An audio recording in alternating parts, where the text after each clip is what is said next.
Yeah. You want to like him, but you can't. Are you listening? What? Are you listening? Did you bring me on this show to insult me? Yeah. That's what I'm saying. That's what I'm trying to say. Yeah.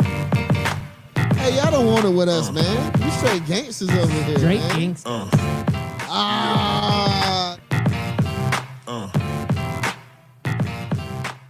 Yeah, it is Wednesday, September 26th, and you are listening to the Scout Team with Scout Team Sports.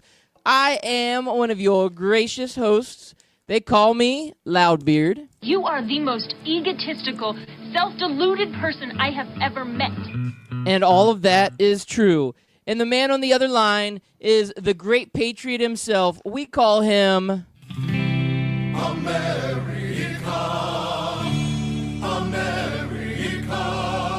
Yeah, it's your boy Chris America coming to you live on 12 Ounce Sports Radio every morning from 6 a.m. to 7 a.m. And then we rewind, repeat, remix it back at 11 a.m. It is good to be a Wednesday morning, Loudbeard. Ready for another football weekend. We're halfway through the week, and baseball season's heating up. LeBron James is back to talking to the media. And Loudbeard, we are doing an disservice to our fans by not talking about Tiger Woods the last 2 days. I completely agree with you. We've got a lot of great sports subjects coming up here, but I want to throw this one at you. This is kind of a crazy one that I got to just get going here. Bill Cosby finally gets sentenced. Did you see this news come out yesterday? He's going 3 to 10 years, getting actual jail time in a real prison. And, you know, when this news came out late yesterday, it just made me think about how this man was like such an iconic family figure. The whole Cosby Show, everybody looked up to him as being this great dad, at least on the TV side of things. You had Fat Albert and the Gang. You had the Crazy Things Kids Say on television, or whatever that show was that he did, where he's sitting there with young kids just letting them say weird things.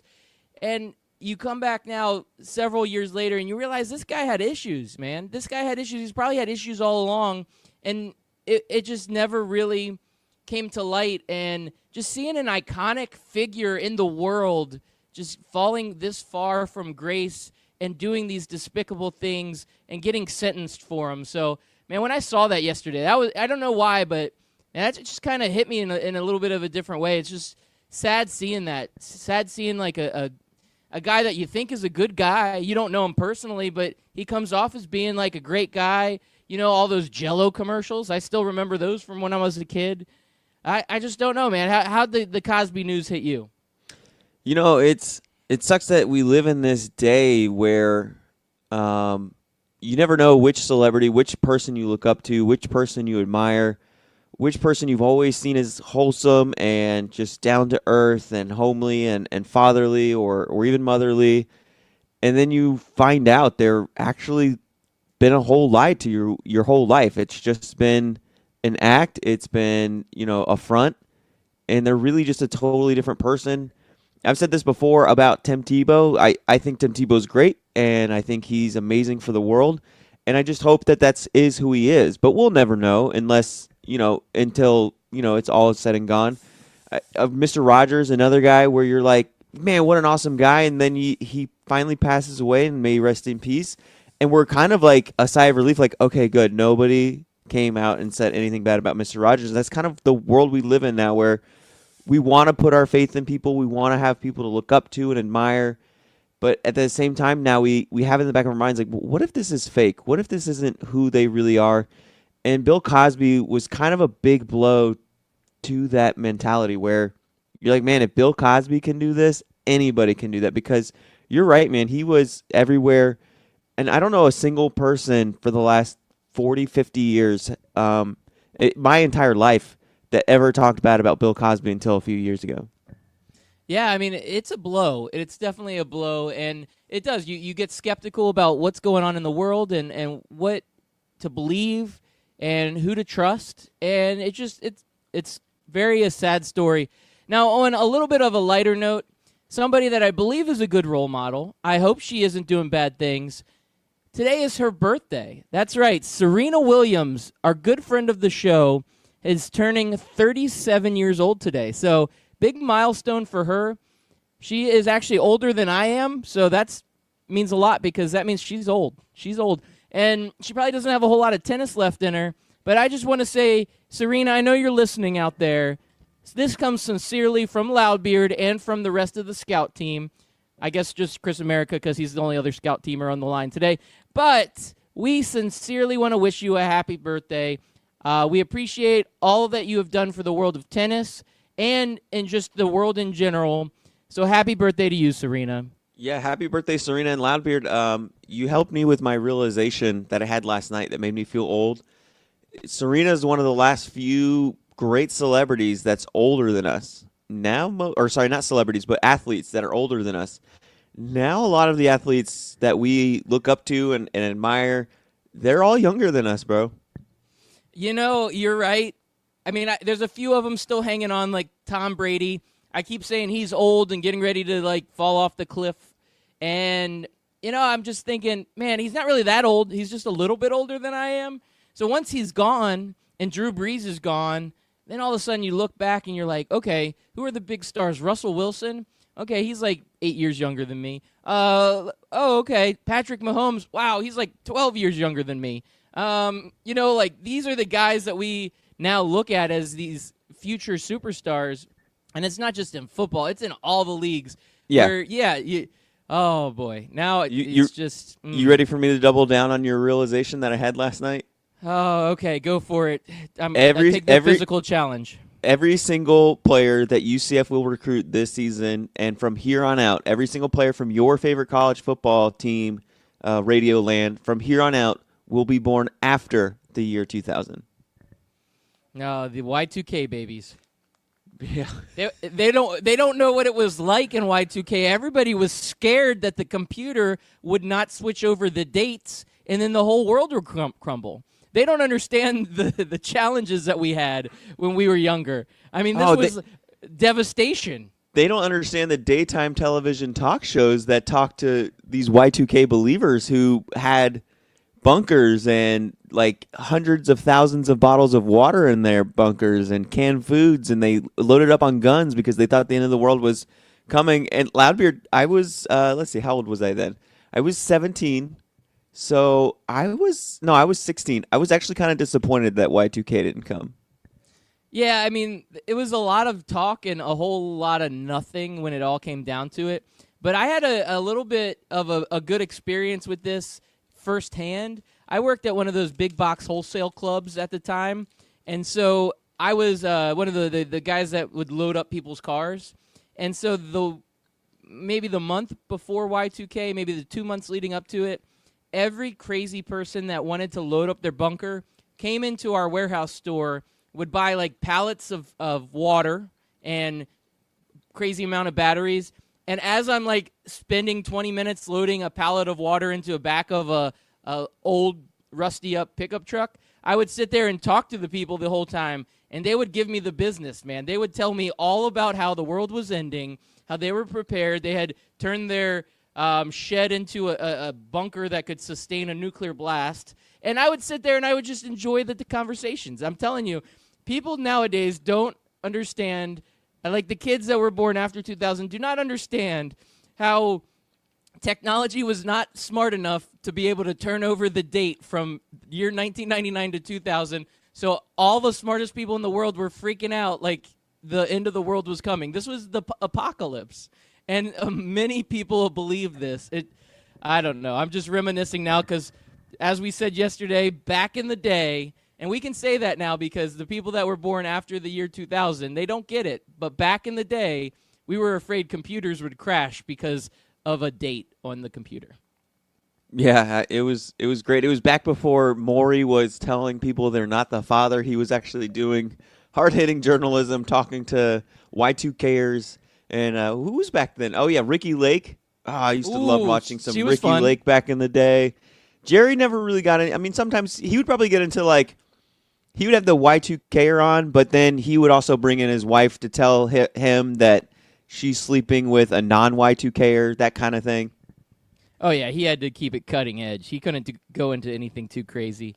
I think of these celebrities that are athletes that are old, and there's one old athlete that I think is top of our mind. You kind of mentioned him a little bit at the beginning, and that's LeBron James.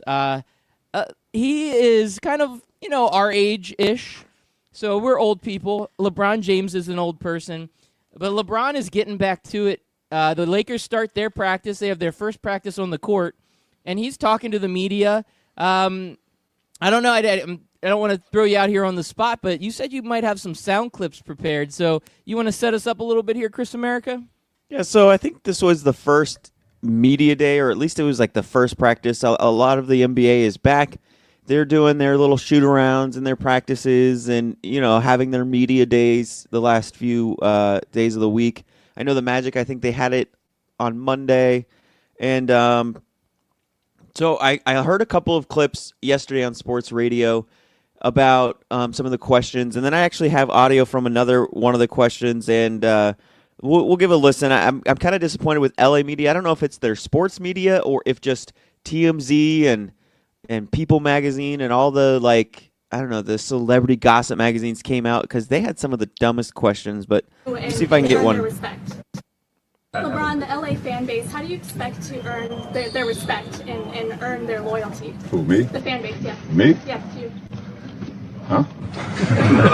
Just what do you say to the fans that say they want to see you and earn their respect? I signed a 4-year deal. How much more? What do you want me to do? Yeah. That's fine. I mean, we talked to them outside of here yesterday. And Listen, I signed a 4-year deal. I'm here, so hit me. I know what I bring to the table on the floor. Yeah, so I don't know if you could hear the question. She was a little low, but she was like, how do you expect to earn the loyalty from the LA fans? And I know you could hear LeBron was like, what do you want me to do? I signed a 4-year deal. Like, I'm not going anywhere. Some of the other questions, I think they're like, oh, LeBron, you have this project and this TV show and that movie coming out. How do you think you're going to be able to handle the distractions? And his response was classic. It was, how long have you been following my career? And he put the reporter on blast, and the guy kind of didn't know what to say. And then he's like, I guess not long enough. And he's like, yeah, definitely not long enough. The media clearly has never covered LeBron James before because all of their questions he's been answering the last, so he came in the league at 18, now he's 34, 35. Yeah, he's been doing this for a while, guys. Well, I think how are you going to earn the respect of the fans? Well, one, the fans that aren't respecting LeBron James, you guys need to get over yourself. I understand that you think that you have this legacy with Kobe and Magic Johnson, but guess what? Those guys are retired. Your team has sucked over the last couple years.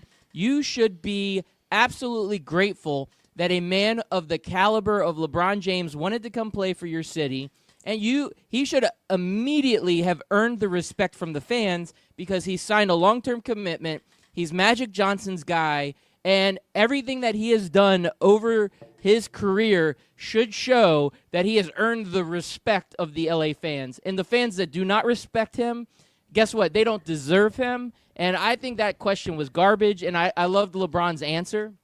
And I'm with you. On the other stuff, LeBron's like, I'm here. I'm going to show up. I'm always in great shape. I'll be on the court. Don't worry about me. Come on, guys. Like, you got this project and that project. This is what he always does. I mean, like you said, they haven't been following his career. They don't know what they're doing. Where's Brian Windhorst when you need him? That guy follows LeBron James everywhere. His whole career is based off of following LeBron James. Like, where's that guy at? He should tell the other guy, like, hey, I've been in 8,000 of these press conferences.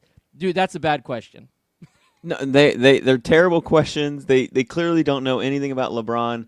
And you're right. I think any Laker fan saying I don't respect or have any loyalty, or if anybody tagging his graffiti art in the streets of LA, I think they're either not real LA Laker fans or they're not Clipper fans. I don't know anybody who's so loyal to their previous athletes that they don't like the new guy. It makes no sense. Here is the best basketball player in the world right now on your team, and you're gonna be like, oh well, I'm a big Kobe fan. I'm not gonna respect him. That's some of the lamest sports takes I've ever heard, and I can't imagine any real sports fan not liking their new player who hasn't given them any reason not to like him other than just being really good. Yeah, it floors me. Now, it's fun because we're getting back into these crazy press conferences. NBA's coming back. That's another fun fact here. The fact that we're starting practices, it's going to be a long, preseason. We're full into football right now. But once football ends, that's when I dive deep into basketball. So just knowing that basketball is going to be starting soon and we're going to start getting the season, even though the season is a little bit of a marathon, kind of like baseball, not to that degree, obviously. But I really don't pay attention to basketball until after St. Patrick's Day, deep heavy where I'm watching a lot. But yeah, I'm still pretty excited when it comes back.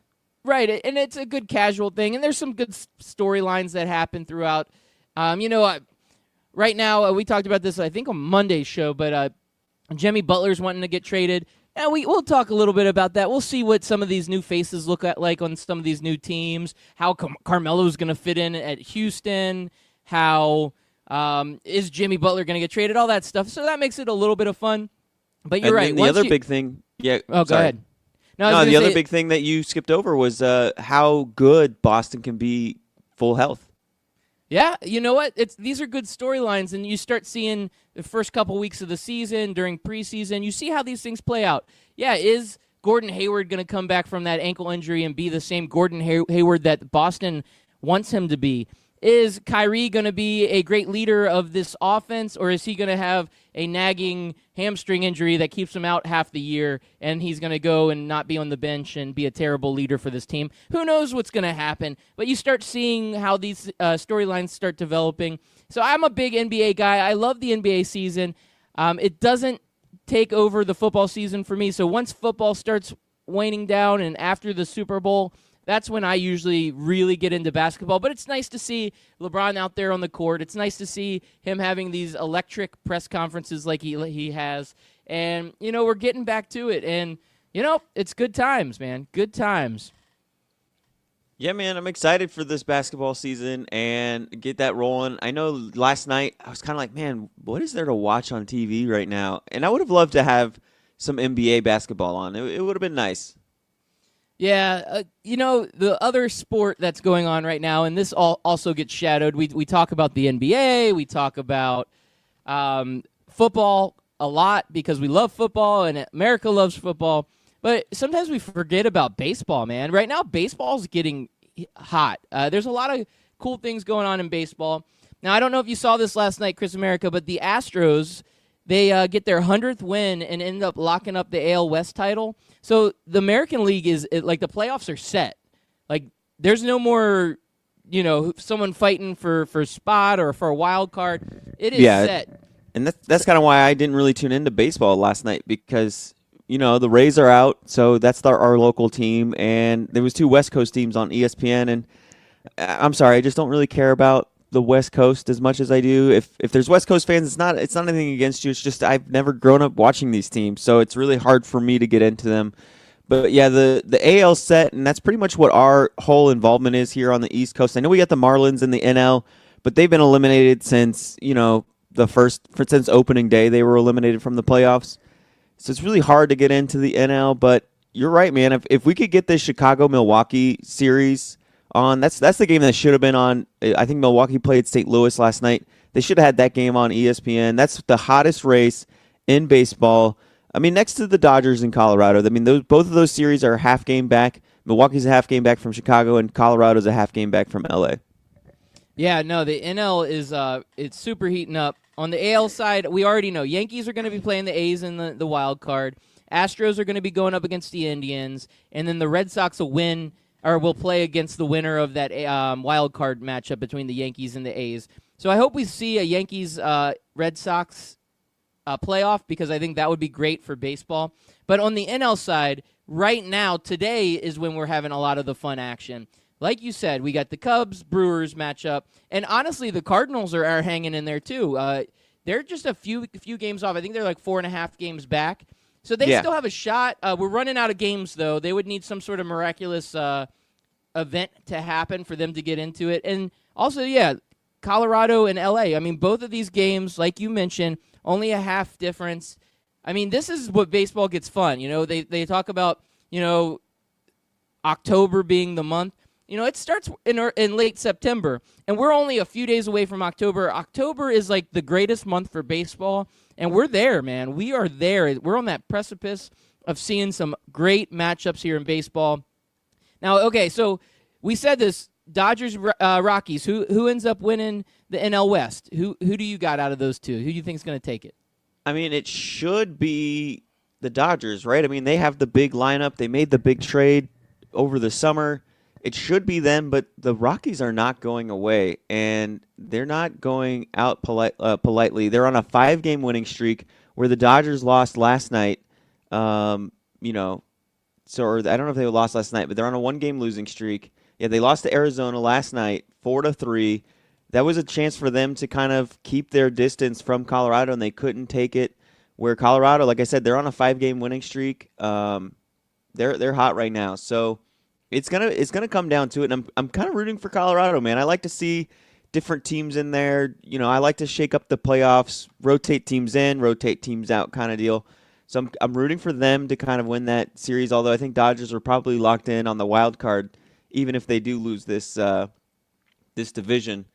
I mean, they'd be in a hot race between them and it would just be it's between Colorado, the Dodgers, and then Milwaukee Cubs. Those are going to be your 4 teams that'll get in, I think, for the NL on that side, because Washington's out.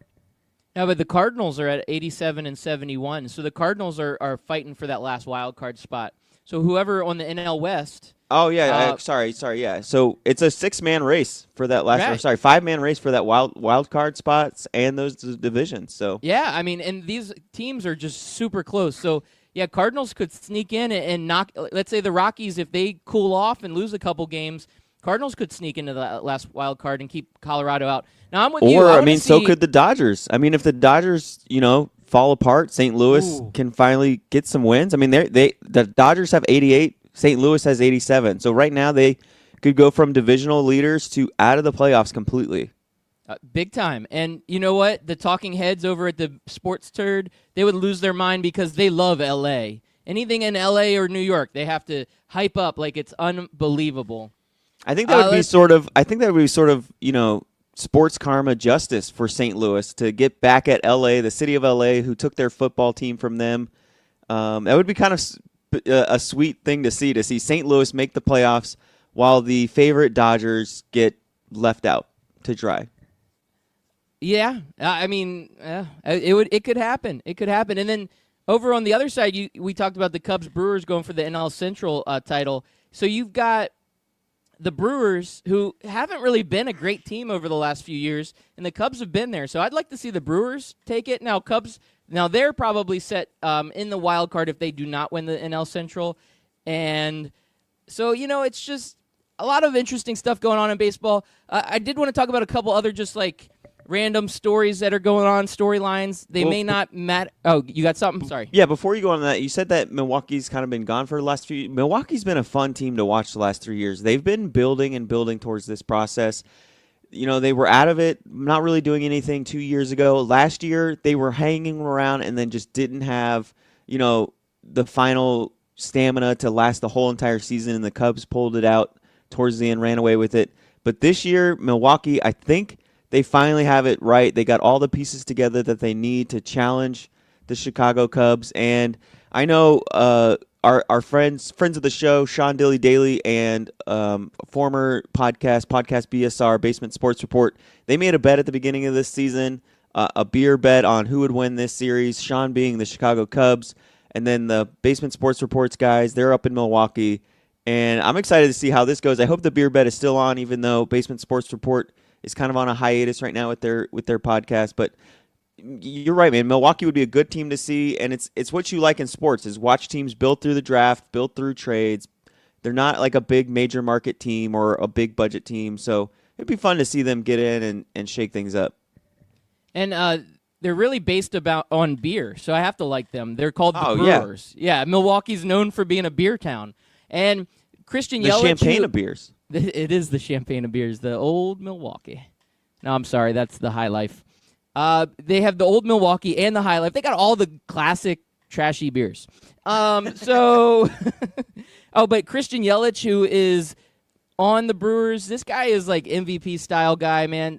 Fun to watch. A lot of great action over there with the Brewers. Now, this is my problem, Chris America. I'm a big Nationals fan, and they kind of disappointed this year. But there's a couple storylines going on with Washington that I just wanted to mention because I felt like these were important to talk about. Plus, I like talking about my Nationals. And, we just do this. So, Bryce Harper, he wants to stay with the Nationals. He comes out and says it. Now, I don't know if he's just saying that so they pay him more money or what, but he does say that he wants to stay with the Nationals. So I'm hoping that they can work out a deal with him this offseason and make him stay a Nat forever. And the other thing, this was a big news story last night. Max Scherzer, who is fighting right now with Jacob deGrom for that NL Cy Young award. He's by far the top, if not top 2 or 3 pitchers in the NL, but he gets his 300th strikeout last night, which is a huge feat. First right-handed pitcher to get 300 strikeouts since 2002. And, he's fighting with DeGrom, DeGrom's having a great season, but being on the Mets and not having a great record hurts DeGrom. I think Max Scherzer is giving himself a case to be the Cy Young in the NL. And I love to see my Nationals in the spotlight. What can I say, man? Yeah, I'm happy for that, and I'm happy for you that you're going to keep the major star in Bryce Harper. We hope. I think some of these baseball players need to realize that if they want to cement their legacy, if they want to win championships or at least play in October, you're going to have to take some discounts. I get that you want to be paid what you're worth and what the market says, but at the same time, if you want championships or at the very least you want to play in October every year, you can't take these $300, $400 million contracts. They just don't work out. I mean, look at all the guys with the big contracts and see what teams they're on, see how bad they are.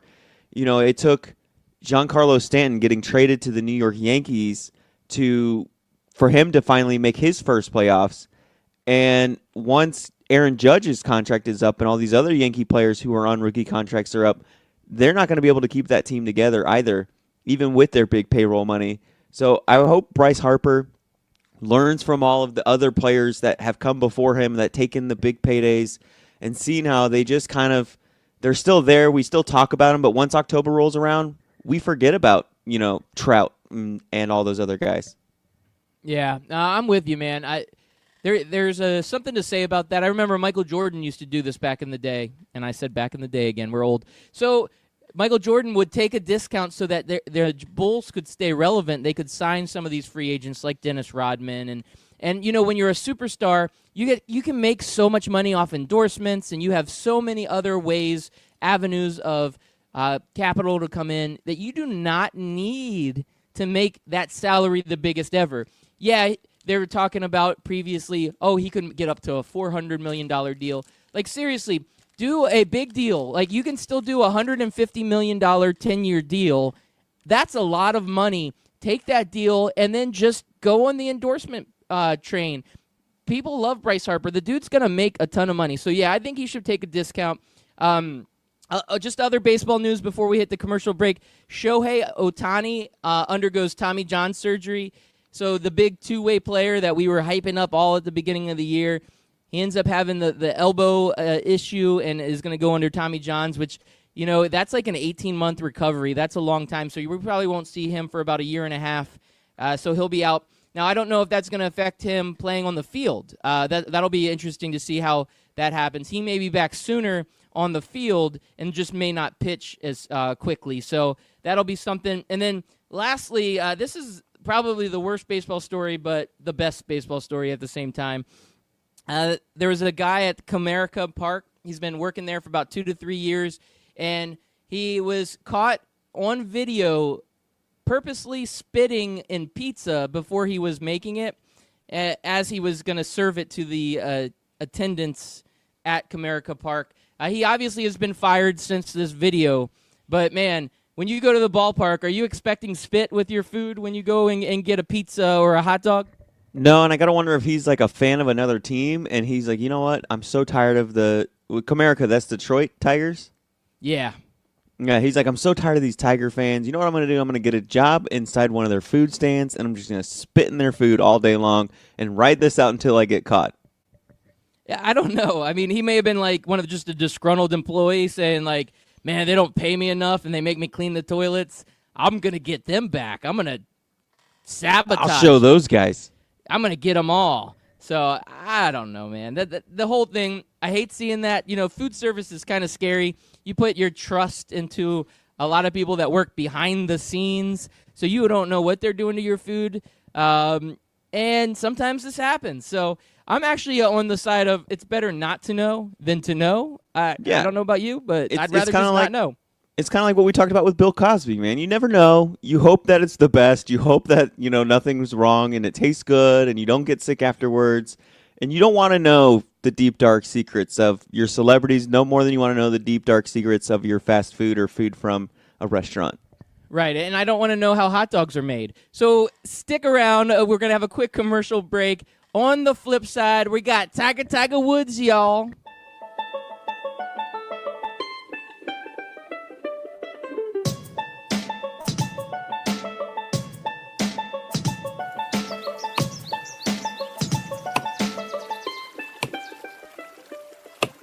When I'm working hard, I build up a thirst for sports. That's when I grab a cold 12-ounce sports radio.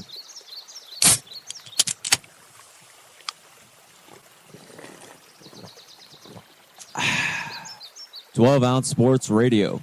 Quench your sports thirst." Oh, guess who it is? Did you know the station had a janitor? Oh, yeah, the Jefe, otherwise known as Beck.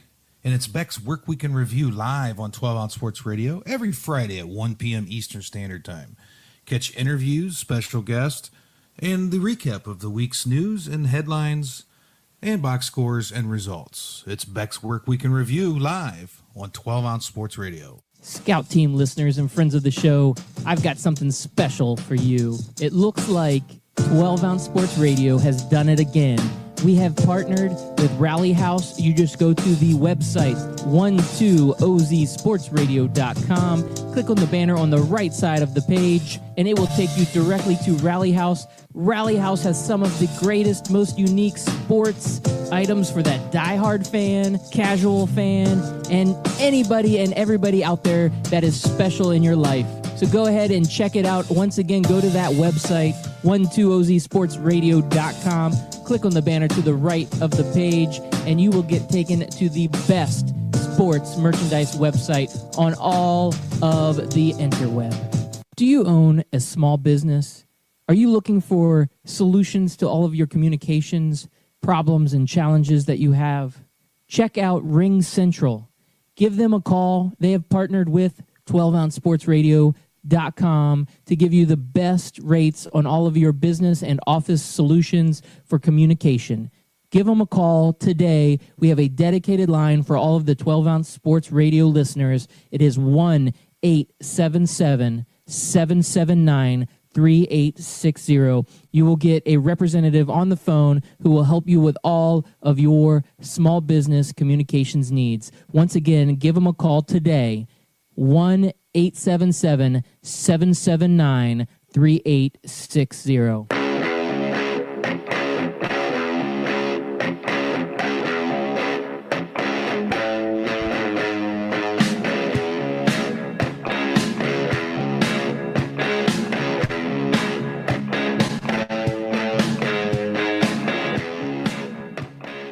Yeah, welcome back. You are listening to the Scout Team with Scout Team Sports. We are on the airwaves on 12ouncesportsradio.com every Monday through Friday, 6 a.m., replay again at 11 a.m.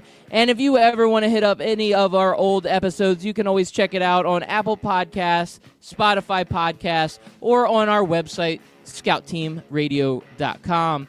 We have a great lineup ahead of us here on 12-Ounce Sports Radio. A lot of great shows coming up. I always want to make sure I give a little props out there to the shows that are coming at you today. We've got at 8 o'clock, Clutch Talk Sports. At noon, Memphis Spence, our affiliate over at Sports Radio America. He's coming at you with College Credit Hour.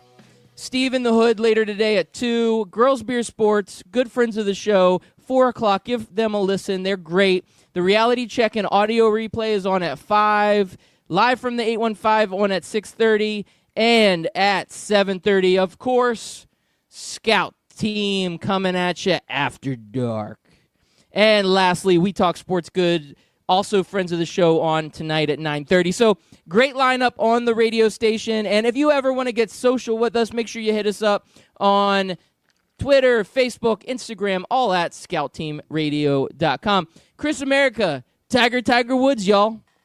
Yeah, Tiger is back. A lot of people don't think he's back. Now, when I say he's back, I don't mean back in the sense of 2000 to 2008. He's never going to be that. I don't know if we'll ever see a golfer like that for a long time. We at least don't have a golfer like that right now. We thought Spieth might be it. We thought McIlroy might be it.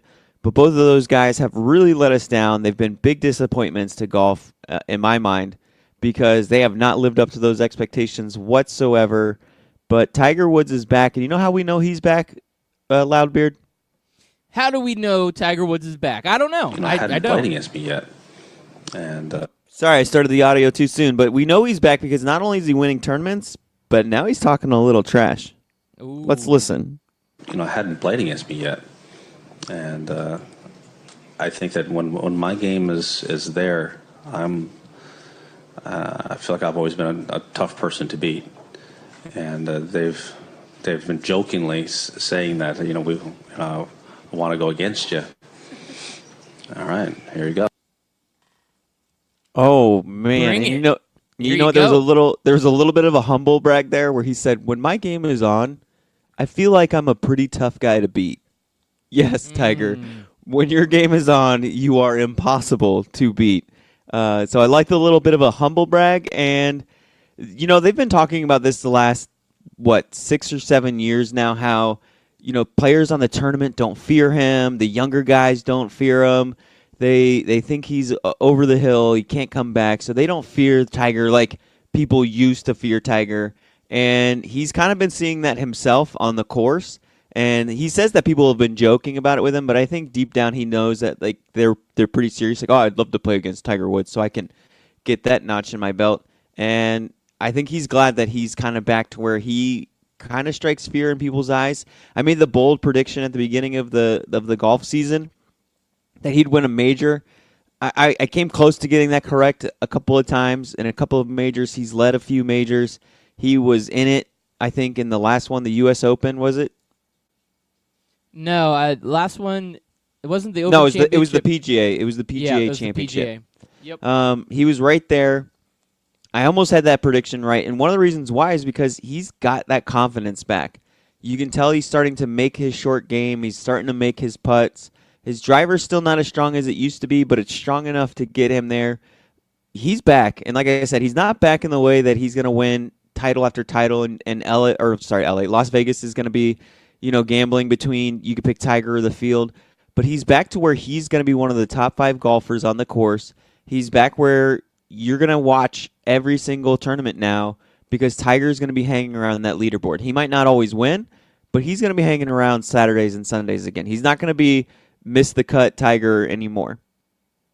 No, he isn't. And you say that about the competition. I think they've been, falsely given this sense of security where, I'd love to go up against Tiger Woods. Because a lot of them weren't around, especially like you said, Spieth and McIlroy. These are young guys. They were not around when Tiger was in his prime. And they don't understand the dominance. You can go back and watch it, but actually living it and playing through it, I'm sure Phil Mickelson would give them an earful. They do not understand the dominance of what Tiger Woods brings to this course. And I think if Tiger comes back and he's even close to what he was previously, these guys should not be talking any trash. They should not be prepared. They should not want this. They don't want that notch in the belt because Tiger's going to come for them, and he's going to bring vengeance. And I think 2019 is going to be a huge year for Tiger Woods. You could see the escalation of his game this entire year. 2018's been a good year for Tiger Woods. It started out slow. The last 2 majors of the year, he was in it to the very end. He didn't end up coming through, but you could tell he had it right there in his grasp. And then he ends up coming back on the Tour Championship and having a phenomenal round. And I'm just excited about what is 2019 going to bring. Now, the Masters are coming up. It's going to be April 5th through the 8th. So that is going to be the first major of the season. And that's where I think we're going to see Tiger Woods come back in just great fashion. And U.S. Open shortly after that in June. And U.S. Open is going to be played at Pebble Beach, which it's an iconic golf course. And just I can imagine the scene at Pebble Beach. So, I mean, U.S. Open and Masters, I got to say that Tiger's going to win at least one of these two. He's going to get it off his chest early. He needs to win a major. He needs to get off this, he got off the losing streak with wins in the PGA Tour. Now he needs to do it on a major, and this is his chance. So he's coming up. 2019 is going to be a big year for Tiger Woods. And I know those two tournaments will be praying and hoping that it's both of them. I know a lot of golf enthusiasts hate that Tiger Woods takes away from all the other golfers, but the PGA Tour, the golf sport itself, if you love the sport, you should be rooting for this to happen. I mean, this was just another run-of-the-mill PGA tournament where if Tiger wasn't in it, nobody would have cared about who won this past weekend if Tiger wasn't around. But when you saw Tiger, making his way down to the 18th hole, you saw the massive crowds that were following him. You saw all kinds of celebrities, Dwayne Wade, Ric Flair. You had all of these guys tweeting out, "So glad Tiger's back. I'm watching the tournament right now." Just one sport athlete after another celebrity after another celebrity just tweeting about golf. Golf hasn't seen this kind of reaction to one of their just off-the-wall tournaments or just off-the-wall weekends in a long, long time. Tiger Woods doesn't move the needle. Tiger Woods is the needle. And whether you like it or not, that's just the fact of golf. That's just the fact of that sport. And until these other guys can build up their star celebrity and everything else, it's all Tiger all the time. Yeah, and, when we first started talking about Tiger, you mentioned that some of these guys have been a disappointment. And I think it's unfair to them because they're disappointing because they're being compared to the needle. Like you said, Tiger Woods is the needle. None of these other guys are going to be the needle. Nobody can be Tiger Woods. We always expect there to be the next Tiger Woods. Who's the next Tiger Woods? Who's going to be this good? Guess what? There is never going to be another Tiger Woods. This guy has been the needle for so long. We just want somebody else to live up to that shadow, to live up and fill those shoes. And nobody else is going to, especially with Tiger still around. So I'm sorry, Jordan Spieth, you're good. You're no Tiger Woods. I'm sorry, Rory McIlroy, you're good. You're no Tiger Woods. Even this year, Brooks Koepka, yes, you won 2 majors. Great for you, buddy. You're no Tiger Woods. The golf scene needs Tiger Woods. He is ratings. He is the sport. He carries everything. And right now, we're seeing him come back, and this is golf. And I love it. The purists, they can hate it. Whatever. Haters going to hate. I don't care. Tiger Woods, I love you, man. Welcome back. Agreed, man. Agreed. And, maybe Koepka can be it, but he's going to have to win more than just 2 majors. He's going to have to win 6, 7, 8. And I'm not going to say there's never going to be another Tiger Woods because I'm sure, people said that back in the day about, what's his name? Jack Nicklaus. Yeah, Jack Nicklaus. I'm sure, and even before Jack Nicklaus, I'm sure people said that about Arnie. There will be another Tiger Woods. I just don't see it right now in the field of talent we have. Maybe it's 10 years from now. Maybe it's 20 years from now. I mean, how big of a gap was it between Jack Nicklaus's heyday to Tiger Woods' heyday? I think it's 20, 30 years. So maybe 20, not 30, because Jack Nicklaus was big in the 70s and the 80s. So we could still be 15 years from now. We'll be 50-year-old old men the next time we see Tiger Woods. But for right now, it's Tiger. And if you love the sport of golf, this is the shot in the arm that golf needed. I think it was pretty funny. One of the people asked about what Tiger thought about the ratings, and Tiger, another humble brag, he's like, I don't know, was it good? Like, did they have good ratings? Yes, Tiger. The off-the-wall tournament that nobody would have paid attention to last weekend had fantastic ratings on Sunday. Oh, yeah. Tiger, you are the ratings. He knows it. Humble brag extraordinaire. All right, Chris America, I've got it's Wednesday, so I always like to bring in a little Loudbeard Gets Weird. I just talk about off-the-wall random stories, and, got some good stuff today. So first story I want to talk about, former gold medalist. She won gold twice for judo. Kayla Harrison is calling out the beast known as Chris Cyborg in the UFC. So she says, and she quotes, "I will murder 6 women and then you." She's bringing the heat. I don't know if I want any. She wants to. She's 2-0 right now in MMA. She's switched over from judo gold medalist to go into MMA, and she's 2-0. She's doing great. She's killing people. But now she's already wants Cyborg. She hasn't really earned her way up there yet, so she says, I'll fight 6 more women, I'll murder them, and then I'll come and murder you, Cyborg. And she doesn't care. She's not holding back. She's going straight after Cyborg. I mean, that seems stupid. I feel like if Brock Lesnar can come in right away and get a title shot, why not get this gold medalist judo champion to come in right away and get a title shot? Let's do it. Let's already make this fight happen. There's nobody in UFC right now that even holds a candle to Cyborg that I've seen. So if there's this new fighter who's a judo gold medalist, let's make it happen already, Dana White. Stop playing around. If you're going to give, all these other fighters that come in and give them the spotlight and give them big fights without having really any UFC fighting experience, let's give this chick a chance. Let's see the Cyborg, and what was her name? Kayla Harrison. Let's get Harrison Cyborg. Let's go. Do it. All right, I'll give Dana White a call after our show. Next story, Michael Rappaport. He's suing Barstool Sports. He is claiming that the sore on his lip is not herpes. Danny Amendola practices before... Sorry, I was taking a drink of water. What was that? Michael Rappaport is suing Barstool Sports.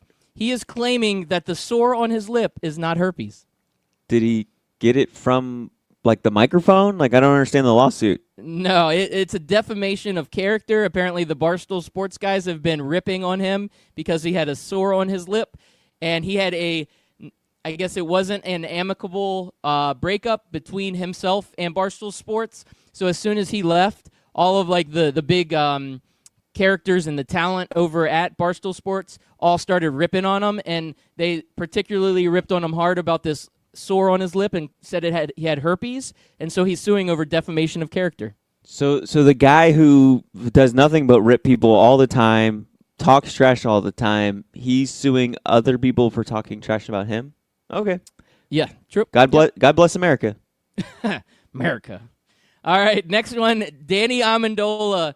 His new routine is to practice playing bikini football with his model girlfriend before games. This helps him get into game shape, he says. Well, yeah, I could see that. I can get down with that. Yeah, if you saw a picture of her, you'd be doing it too. A 74-year-old man found alive on couch 5 days after his apartment caught on fire. So this was a senior citizens home with 100 elderly people in it, and one of the apartments catch on fire. It's a big apartment building. Well, apparently this guy was unaccounted for, and nobody realized it. I don't know if he didn't have family or what. So 5 days after the fire, somebody goes into the apartment building, and the guy's still sitting on the couch, and he's alive. And they're like, "Oh my God, we didn't realize you were still here." And so if it's at a retirement home, he's probably like, this is my chair, and I know that Carl always steals this chair when I get up. And damn it, Carl, you're not getting it this time. I don't care if you set this place on fire. I'm not moving. Nope. Yeah, he's like, it's not gonna work. I'm not falling for it. Not falling for it, Carl. Nope, not happening. So there was a flight in India where a passenger gets up to use the bathroom and accidentally mistakes the door for the bathroom as the emergency exit. So he goes to reach for the emergency exit and try to open it mid-flight, and the whole plane freaks out. The passenger is under investigation, but he says, "I was just looking for the toilet." I have a feeling I've done this before where you're texting and walking and doing stuff. I bet you he was looking at his phone, probably playing some Angry Birds or whatever games are popular this day. Fortnite. He's probably playing it. Have you ever been on your phone and you're kind of walking and doing stuff and then you're just not really realizing I bet you that's what he was doing. He thought he was at the wrong door, and we get it, man. We're with you. I'm with this guy. All right, so the last story I have here, this one's a little bit more I don't know. This one's an NFL story. I don't know if you got a chance to catch this, but Everson Griffin, who is a 9-year veteran with the Minnesota Vikings, he is been told by Mike Zimmer that he's not allowed to report back to the team until he gets a full mental health evaluation. Now, the story behind why this came about, it's a little weird and a little interesting all at the same time. I have to say, I was kind of reading through, getting some of the details. So here are a few things that had happened. One, he was at a gas station and apparently got into the wrong car and just drove off with somebody's car. Cell phone thing again. Yep. And another thing that happened, his wife called the police and said he this is another situation. He got in a car with some random stranger at their house, took his shirt off, and sped away with the other person shirtless. So that was another interesting part of this. Also, during this escapade over the weekend, apparently he got taken in an ambulance to be evaluated for something, and he escaped from the ambulance. And I don't know, it's just been this whole hijinks thing. And lastly, on Saturday, he made several comments about trying to kill people and kill himself and referenced 777. And I don't know, this guy, it almost sounds like he's losing it. I don't know if it's drugs or if it's mental health or what, but after all of these weird situations over the weekend, this NFL player is being told not to report back to the team until he has a mental health evaluation. And I don't know if this is, I don't know if he went to jail for some of the things he did. I don't know, like, when he got in the wrong car, was it on purpose? Like, maybe there was somebody sitting there and he just acted like it was the wrong car, but he had it staged. I don't know what's going on, but this is a weird story. Weird things are coming out, and, man, NFL players, these guys get in trouble all the time. I don't get it. Yeah, 20% of the population have mental illnesses, so it's not surprising that you're going to have several players within sports have it as well. So hopefully this guy not only just gets evaluated, but just gets checked out for a week maybe. Maybe just kind of chill out, be Baker acted for a week, kind of get your meds right, get your situation right with your doctors and everything before we move forward on with the rest of your life. Yeah, and it sounds like he was trying to come back to the team because the coach wouldn't say, oh, you can't come back to the team if he didn't even have any intention to come back anyway. So, yeah, I hope he gets help. Just kind of a weird story. Escaping from an ambulance, riding off without your shirt on, just getting in some random person's car and driving off at a gas station. These are like weird stories that are revolving around this guy. So I don't know what the situation really is. I don't think anybody does. But hopefully this dude gets help. He just needs a little help. Yeah, I think a week off within a mental hospital, hanging out with doctors and nurses and stuff, getting that situation right is more important than getting ready for your next week's opponent. Man, that's so true. So true. You said it earlier, but Tuesdays I sat there. I watched college football Friday night with UCF. I watched college football Saturday. I watched pro football Sunday. I watched pro football Monday, and then I come home Tuesday after work, and I said, "What do you mean no football today?" What are you talking about? There's got to be some action going on, man. Give me some Mac football on Tuesdays. Wasn't there? Something. I was sitting there like, oh, man, what do I do with myself? Not that I have to watch football every night, but it is. Maybe I kind of do. There has to be some sort of football on. I was like, is there at least a high school game? Maybe Pee-wee football? And what sucks is we're a third into the college football season. The college football season is a third gone. We only have 2/3 left to go. Well, at least the 2/3 left is the best 2/3. Yeah, as it escalates. So this was just a tease. This first third. A lot of undefeated teams out there. That there's a Twitter handle. I forget who it is, but they send it out every week, and it shows all the undefeated teams on it. And then the following week, they eliminate the ones that got defeated. So there's still, I think there was 15 or 20 undefeated teams on there. Maybe not that many, maybe about 15. So there's a good amount of undefeated teams. And some of these Kentucky teams, and Syracuse. Yes. Undefeated. Kentucky, Syracuse. This is unbelievable. And then is it basketball season? I don't know what's going on here.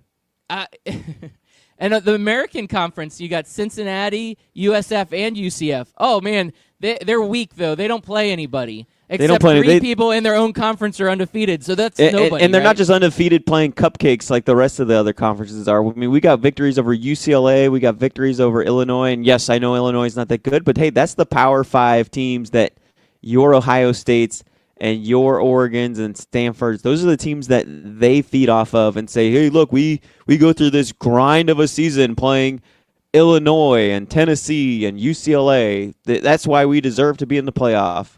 Well, guess what? The American Conference is beating them too.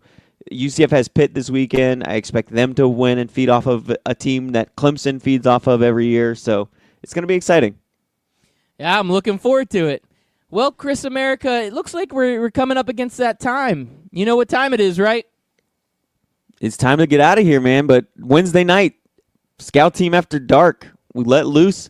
I had a thinker or stinker tweet, but it was a little too racy for Scout Team in the morning and the little ones in the car.